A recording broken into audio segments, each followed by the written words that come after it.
would like to start with asking you if you could introduce yourself a bit and get people to know you. Sure. Sure, I'd be happy to. So yeah, my name is Anna Weesner. I live in Philadelphia, and um, I've been composing for a long time now. I grew up in New Hampshire, where probably one of the most formative things that I did was play in youth orchestra. I was a flutist, and I loved that more than anything. But that led me to composing.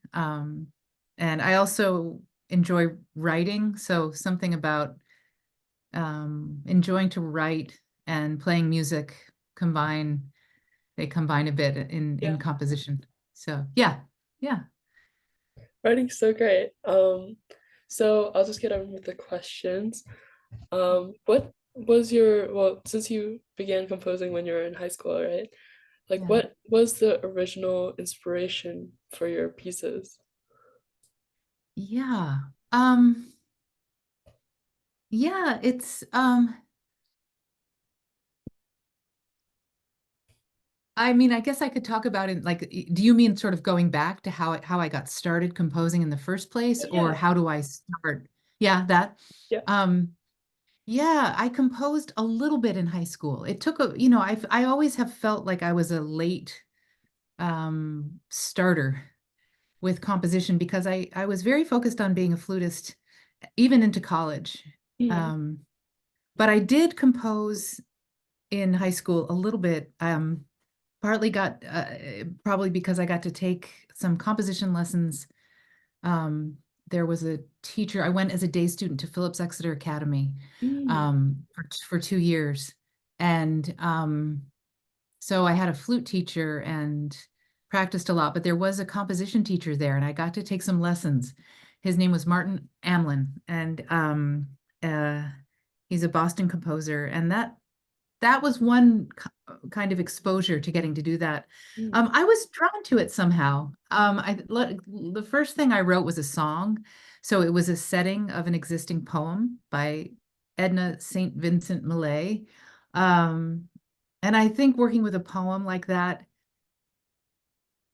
gave me like a framework. It gave me something to hang on to, mhm, having the existing text. mhm. And so I just set that for voice and piano. And enjoyed doing it. Yeah. Um, but certainly it was playing the flute that got me into the idea that you could be a composer. And my youth orchestra, New Hampshire Youth Orchestra, our conductor back then was Claude White, and he was also a composer. Mm, And so I think I was lucky to be around people just in my pretty normal life mhm. who composed. And so it seemed possible. That's- So what inspires you like now? Like how do you, yeah. Yeah. Yeah. I think it's always about following your ear, Uh-huh. and maybe about, it comes from being excited about the idea that you could make a sound that hasn't been heard before somehow. Um, Not that I'm not particularly motivated by the idea of being completely original, or by novelty of any kind. It's more the opportunity to be expressive in that mode and to surprise myself, actually, Okay. and listeners. It just feels like a very powerful thing. And I think, as I'm sure when you've been in the midst of the physical music making, when you're in the room, Mm, you know that something incredible can happen, especially in a live performance. And so I think all of that adds up to um, a kind of motivation. And when I start writing something, I often do picture the actual musicians. mm, Like, I'll sometimes even draw a picture of, like, if I'm writing for string quartet, I'll yeah. draw four chairs and just sort of think, what is it like when they enter the room? What's the first thing they do? Um, it's very physical, actually, in a way. And I think composing is about anticipating that moment Nice. of when it happens. And then that combines with, I sit at the piano, I improvise, I write things down, I play around with things. So it's sort of a combination of things, I suppose. What you said about like surprising yourself or like making new sounds that people haven't heard before. I feel like that's, I mean, something so great, but also something that kind of veers people away from new like modern classical music, you know? It's Yes. a lot Yeah. intimidating. And a lot of what music students do now. So how do you think like students like me can kind of warm up to modern classical music?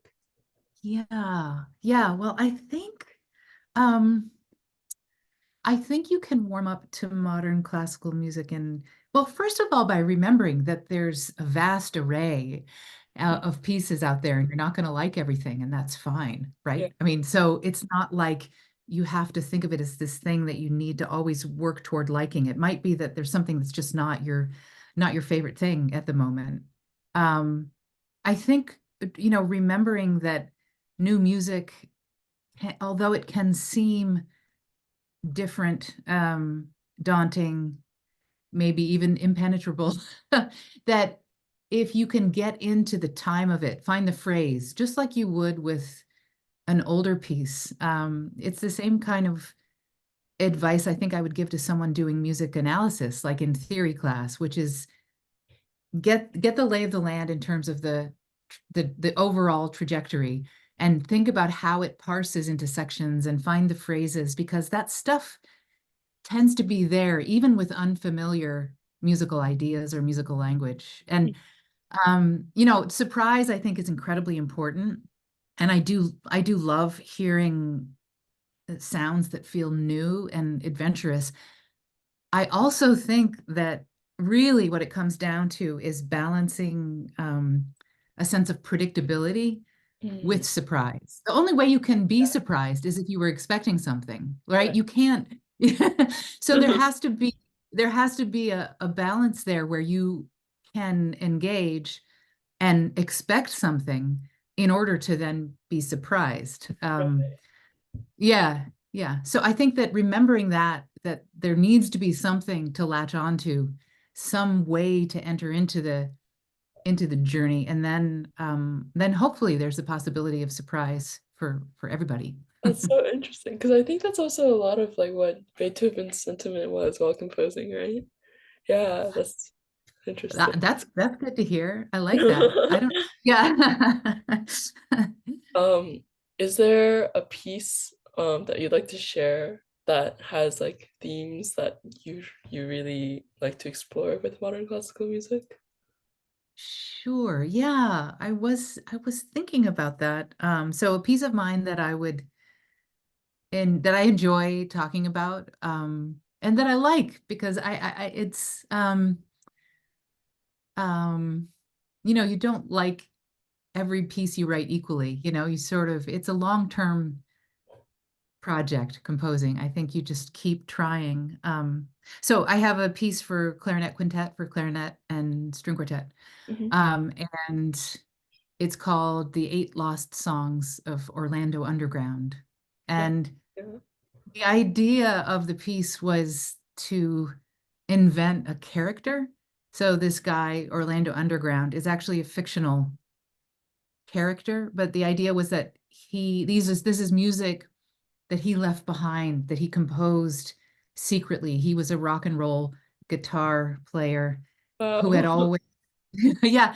So I made up a sort of backstory, Yeah. like that this person had joined a rock band, had liked that music, but had always secretly wondered about classical music, Mm, and was a little bit obsessed with new music techniques. And so writing that piece sort of allowed me to enter a different subjective space to sort of imagine myself as a different person.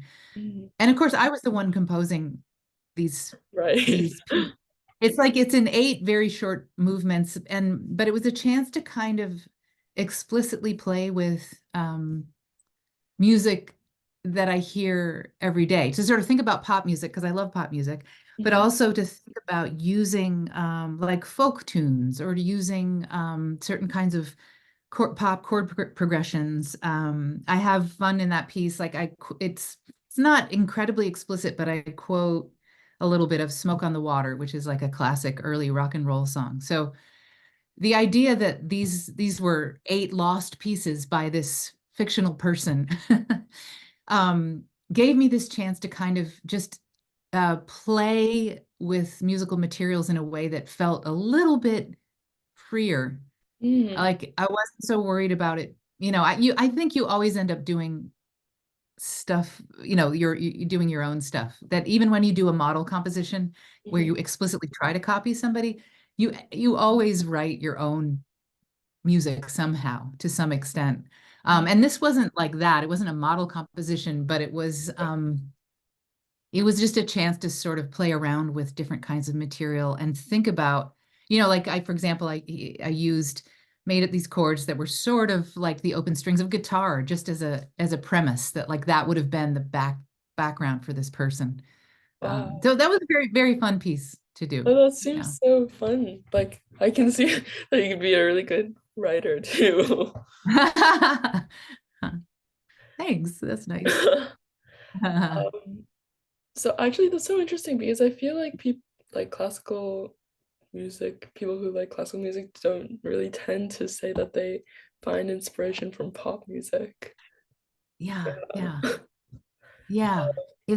Yeah, I think So that's like on true. the topic of pop music, you know how everybody really likes pop music, and I feel like classical music has always been, or not always, but it's getting a little bit more, um, it's less popular, and Mhm, I mhm. think modern classical music even more so.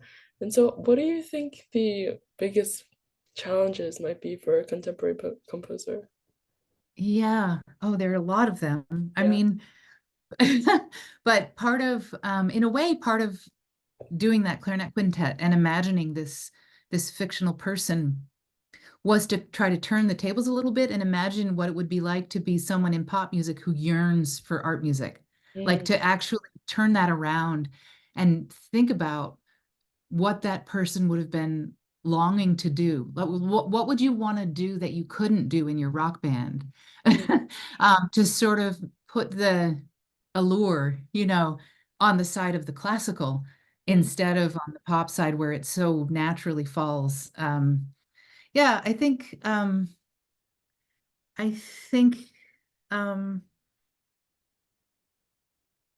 it's a hard thing to try to predict what makes music land for people.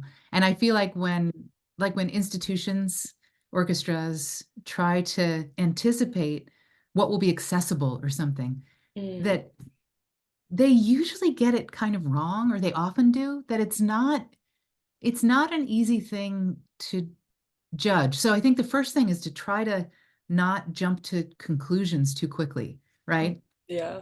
Um, and it goes back to that thing of like remembering that there's a lot of different kind of new music out there, Mm, and that I think you don't have to that it there is something about delving into stuff, giving it some time. I think people's ears change over time. I know that mine have, right? Like I heard Elliott Carter's early piano sonata, like his tonal from his early tonal era mm, not that long ago, and it was a piece I listened to when I was in high school. I hadn't heard it for decades, and it was sounded so different than I remembered. So I mean, I think people's ears are constantly changing and moving, and that um, not everybody is interested in like adventurous listening. Let's say not everybody wants that, but mm, for people who do, I think having the chance to explore like a variety of things mm, for a variety of reasons, you right. know, I think you can get to it through musicians, through players, through connections with other composers, Mm, through the idea of influence, models, right? yeah. Um, yeah. Does that begin to answer your question? I'm trying to Yeah, think about yeah. It does. Um, so how do you sort of advertise yourself? Like, how do you reach a wider audience? Oh, yeah, yeah. That's um, that's tricky. I think maybe. the way I would boil down an answer to that question is that I think you need to know yourself, which is hard. So, because building a career at the beginning means you're sort of, you take any opportunity you get. You're trying to just write a ton of music. You're trying to make connections with players. You're trying to do the next project, whatever it is. Hmm. Um, and that can be great. And of course, it's important to get a lot of like a range of experience, and it's important to try a lot of things. But then I think at a certain point, it becomes incredibly important to kind of know which projects mean the most to you. Like I have colleagues who um, are known because they're fantastic improvisers. I have colleagues who are known because their music is really thorny and difficult. Right. And so for me, what's become really important lately is songwriting. And that is a space where I can kind of let the classical and the popular music come together. Mm. Um, so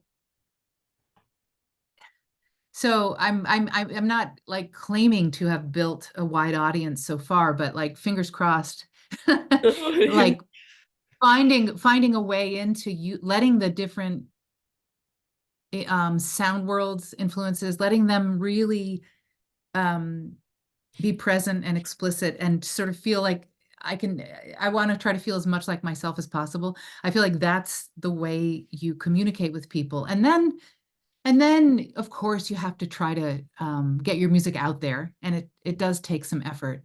Yeah. Um, yeah, yeah, Okay. Yeah, I see. I'm wondering, do yeah. you still play flute these days? You know what? I really don't. I have a flute, and it's like I wish, I played violin. Was my Oh, first instrument really? was I did Suzuki violin when I was 5. Yeah. And in fact, I learned at first by ear, and I have a very vivid memory of the lesson where I went and my teacher had decided it was time for me to learn to read music. Yeah. And it makes me laugh because it's like now I'm all about music notation. Right. And I remember feeling like, ah. I Okay, I don't want to actually look at learned some that. Suzuki too. That's crazy. You really? Yeah. Yeah. Yeah. But I was like wondering, when did you decide to like really stray away from flute and go into composing? Um, that happened in college, like in the middle of college for me. So I went to Yale as an undergrad. I was a music major, so I did like a liberal arts major. I didn't go to music school. Um, so I took composition class there, and I played flute. Um, and I always think of one moment I point to when I'm thinking about this transition is I went to the Aspen Music Yeah. Festival as a flutist, which was great. I mean, it was amazing to be there, amazing to get to play in orchestras there. But they did these mock orchestral auditions, and it felt very, it was a little bit of an awakening in terms of like how many, all these flutists, there were like 80 flutists, and everybody's practicing the same 10 bars. And it Oh. just, it felt, yeah, it was a difficult experience. And I think I was sort of just in my personal life also moving. I sort of, I was recognizing that I like the solitary work. I like the quiet work. Mm. I don't mind being alone and working alone, and that seemed to suit me better. Mm. So, than a sort of concert life. So those things together kind of steered me toward composition. I see. Yeah. Mhm. Um, are there any trends or movements you think that will like propel the contemporary music industry? Yeah, I think that things have changed in the past like 10 years in a way where a lot of contemporary music is happening um, in connection with specific groups. So, like the economy of new music, Mhm. it used to be you would try to write a piece, say a string quartet or a piano trio or a Puro ensemble piece or something, right? There were these Mhm. ensembles, and the hope was that you would write a piece that would be played by many different groups. Mhm. And that still happens to some extent, but the economy of new music is much more now geared toward like associations between composers and groups. So Right. like people write for, an existing group and they sort of build a reputation and connection with that group. And Mhm. there's much more interest in collaboration and um, even the dynamics of composing have shifted. So it's not so much the composer does the work and then presents the finished score. It's more, here are my ideas, let's work on this together, right? So I think that is good. I think that's a good shift, and that helps keep the new music kind of social. Like I think it's important to remember that it's a social thing, Yeah. I think it's best when it's live and it's best when there are people in the room and that there's an energetic aspect to it that is just unmistakable and Mhm. hard to, I mean, it's fun to listen to music on headphones. It's fun to listen with speakers, but I do think that a live performance is really like nothing else. And that's hard because there is, of course, huge movement toward electronic composition, Mhm. um, and a huge movement toward multimedia kinds of things, which it can be very cool, but it does take the emphasis away from the pure music performance Right. tradition. Yeah. I don't think it's going anywhere. I think the tradition of live music that's been written down Mhm. um is it's it's an amazing thing, and it seems endangered. I would agree. It seems like it's hard to maintain, but I feel like it's also um not going anywhere. Yeah. I I know. think it's Mhm. yeah. Go Some ahead, go people ahead. are saying that like that they like find some inspiration from like AI while composing. Like, how do you feel about that? Yeah. Oh gosh, that's a hard one for me because I feel like I mean it's interesting. Um and people are making music in such different ways. So Mhm. for example, right now I'm teaching a songwriting class. I teach it at UPenn, Mhm. and I'm teaching a songwriting class, and one of the first things we have to do is just talk about how people will document their work. And the truth is, it used to be that I would teach anything to do with composing, you had to write it down. Um, but now, one girl came in and she made a song with iMovie where she Really? muted the video and she just layered. I mean, it's like you can do these things, and then a lot of them have production experience. But the actual medium is all over the place. So I still start out composing with pencil. Like I use a pencil and paper, and I don't do electronic music. So I feel like I'm a bad person to answer the AI question. I'm intrigued and a little scared, of course, because I like the human element. So it is a little frightening. Mhm. Um, yeah, yeah. Yeah. But I think that in terms of like thinking about the extent to which AI can recognize musical language and repeat it, I mean, human beings can do that too. I think we learn idiom. You learn a way of sort of speaking. If I sing a tune to anybody, that ends unresolved, most people will understand that they could sing something back that is finished, Mhm. right? There's something intuitive and human about it, and I feel like that's how we all operate anyway. So yeah, but I might not be familiar with the way AI is in your life. I bet it's different for you. I actually don't really use AI. I don't know how people do it, but yeah. Okay. Okay. Yeah.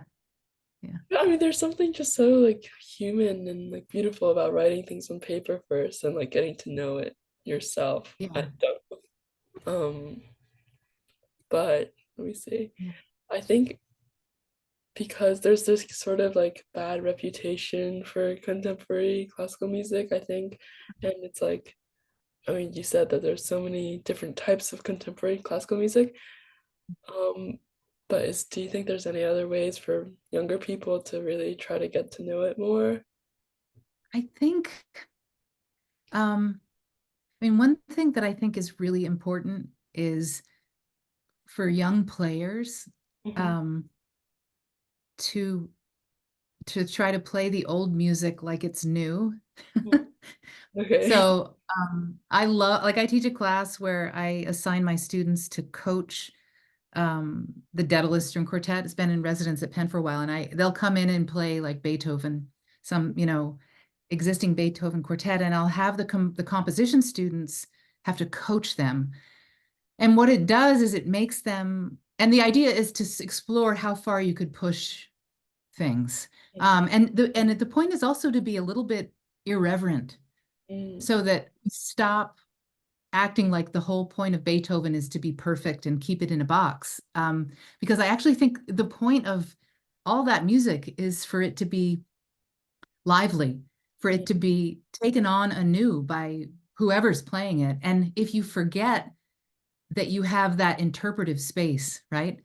then the old music becomes just stultified. And so I think if you can have the experience of treating old music like new music, for one thing, and then understand that increasing the production of, keeping new music in the mix, and welcoming the experience that it can be, of playing a piece that's never been heard before.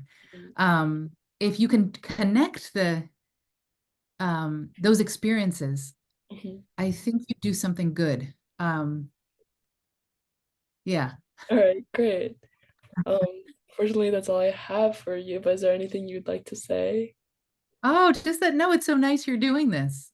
Oh, Um, yeah. yeah, so you're a violinist. Yes. Yes. Yeah. Yeah. Yeah. No, I think I was thinking, it's funny, anticipating this interview, I was thinking about how my flute teacher in high school um, had me play the Luciano Berrios sequenza for solo flute. Mm, yeah. And he just gave it to me and just said, he just made it part of the mix of pieces. So I was learning a Mozart concerto, Nielsen concerto, and Berrios sequenza, right? And Yeah. so it was strange, but um, he just sort of gave it to me. And and I think that was really important. I Mhm. think sort of trying to include um, new music in the mix, and to not expect it to always be following one path or another. It doesn't matter whether we think some new piece could have, represents the new Brahms. It's really not about that. It's about keeping the live tradition going. So yeah, so it's fun. It's very fun to think about all these things. I appreciate Okay, it. yeah. Well, Yeah. thank you so much time for making time for Classical and me. So I think this Yeah. interview will be posted on the new website soon. Okay. I'll let you know. Okay. Great. Great. Okay. We should keep in Well, good touch. luck. Yeah. Yeah, Good luck and so thanks. Yeah. much. All right. Okay. Thank you.